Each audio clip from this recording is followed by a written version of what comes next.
Picture this: a mother and her 5-year-old daughter living in an old car, counting spare change to buy a loaf of bread. Fast forward 5 years, and that same mother is running a $1 million company. Sounds like a fairy tale, doesn't it? But this isn't fiction, it's my life. And this is how I transformed heartbreak and homelessness into hope and a new beginning. 5 years ago, I was 29 years old, married, and a stay-at-home mom to my daughter Emma. Life wasn't glamorous, but it was comfortable. We lived in a tiny apartment, made do with my husband's modest salary, and dreamed of a brighter future. Emma loved drawing pictures of our future house, complete with a garden and a swing set. But reality had other plans.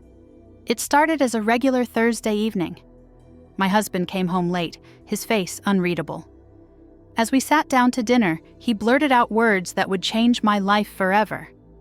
"I'm leaving." I blinked, sure I'd misheard. Leaving? What are you talking about? He looked away, avoiding my eyes. "I've been unhappy for a long time," he said flatly. "I've met someone else." My world collapsed. I sat there, frozen, while Emma played with her toys, completely unaware that her father was walking out on us.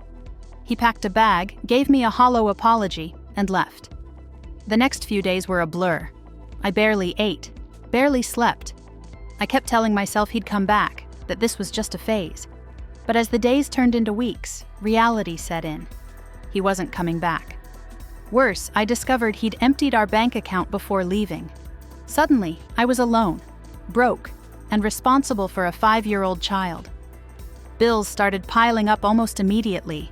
Rent, utilities, groceries. I couldn't keep up. I sold everything I could. My wedding ring, our microwave, even Emma's favorite doll. Every sale felt like a betrayal, another piece of our life slipping away.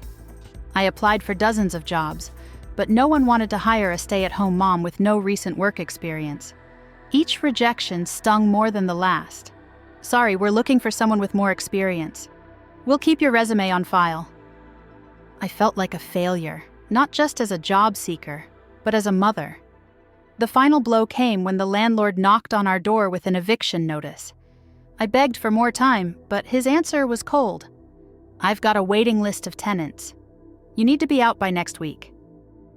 Packing up our lives into garbage bags was the lowest point of my life, until it wasn't.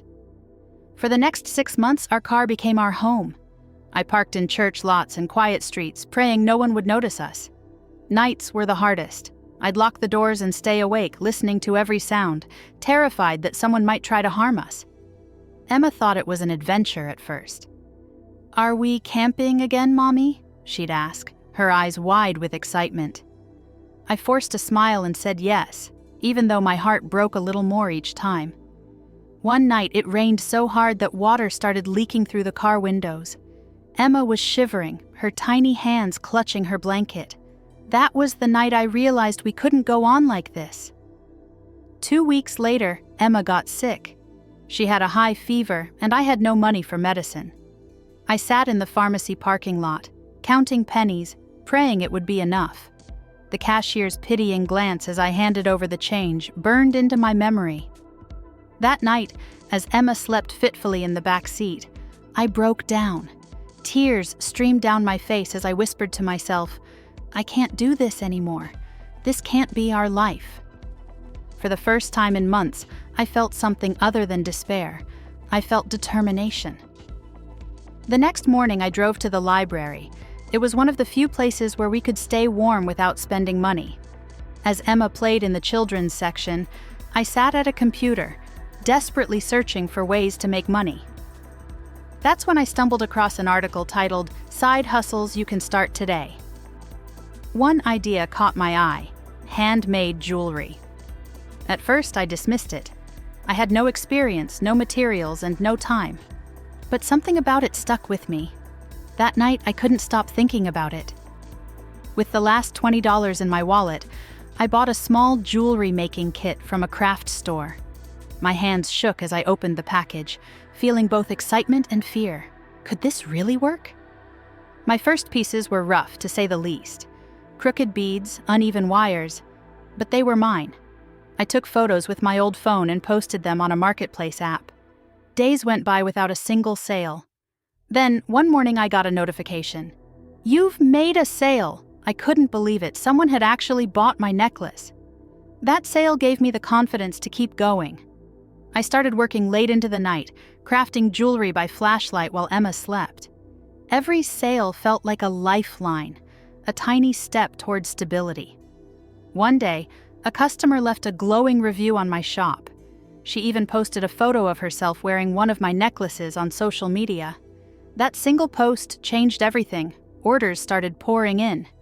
I worked around the clock, barely sleeping.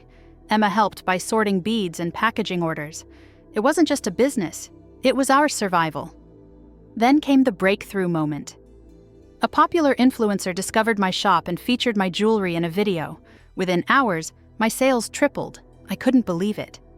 With the money from my growing business, I was able to rent a small apartment for Emma and me. For the first time in months, we had a home.